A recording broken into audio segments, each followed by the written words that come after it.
this is a video for you to show you all the tests you need to pass stage 1 of the Young Athlete Development Programme. So first of all, you have to get 2 out of 3 on all of the functional movement screening tests that we did in your first session. So there was 3 tests you didn't score a 2 on, and that was the active straight leg raise, which was an assessment of hamstring flexibility, where you lie flat on your back with the hands facing the roof, and you keep one leg completely still, and you have to bring the other leg up straight as high as you can.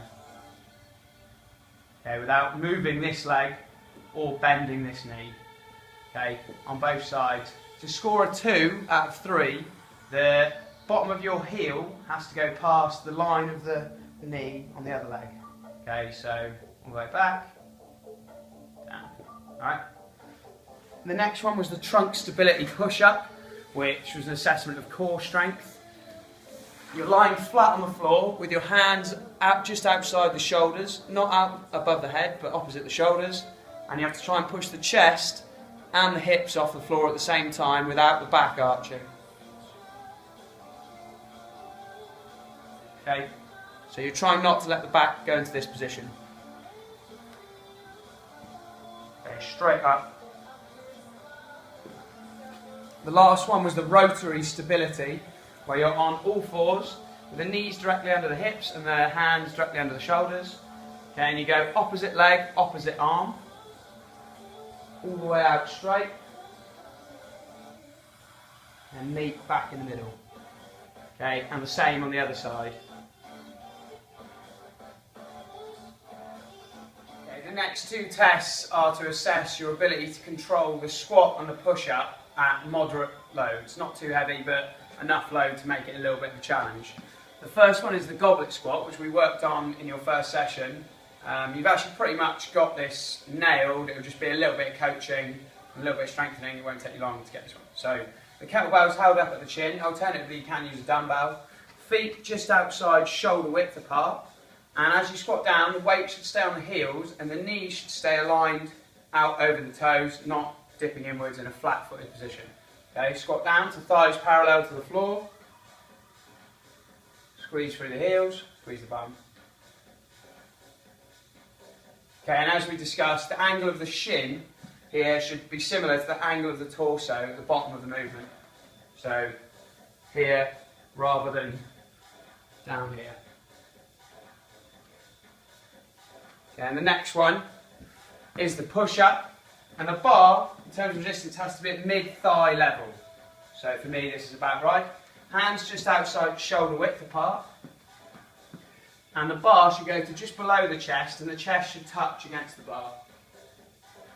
Okay, and we're looking for the shoulder blades and the elbows being in the right position. So the elbows not coming out like this, bar around the neck.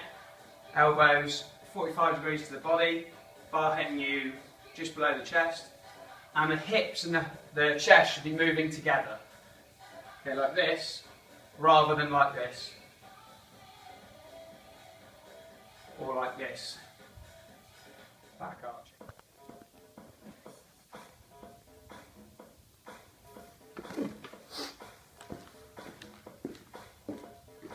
Okay, the last test is the body weight hip hinge. So we worked on the hip hinge in your first session. It's good exercise for you because it will improve your hamstring flexibility and also good for your scrumming position as well. We started on the stick, so I'm just going to show you what we did with the stick to remind you. You keep the stick touching the back of the head and the bum, and there should be a small space between the lower back and the stick, but not too big. Okay, a couple of centimetres at most. Feet hip width apart. Soften the knees, and then the rest of the movement comes from the hips. Okay, the lower back shouldn't move. Stretch the back of the legs, weight balanced on the feet, so you're not on the heels or on the toes. Right in the middle of the feet, squeeze up through the bum, back of the legs, lock the knees out. Soften the knees, sit back, feel that stretch. That stretch in the hamstring is the end of the range of motion. Okay, go down, find that stretch. Stick not coming away from the back or the head. Okay. Okay, and to pass stage 1, you have to be able to do that with just no assistance with a stick, hand on the hips, stretch the back of the legs, come back up.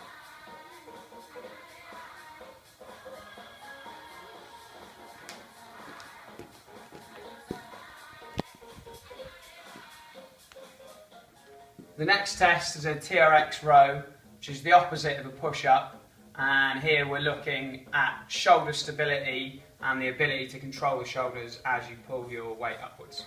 We've not actually done this exercise yet, but it's very similar to the seated row we did on the cables in your first session, where you were pulling the cables in towards you. Okay. On this, you hang back with your feet against the plate, arms fully straight at the elbows, and you're trying to, instead of just relax at the bottom, set the shoulders, okay, by pulling the shoulder blades back and down and pushing the chest out through the upper back.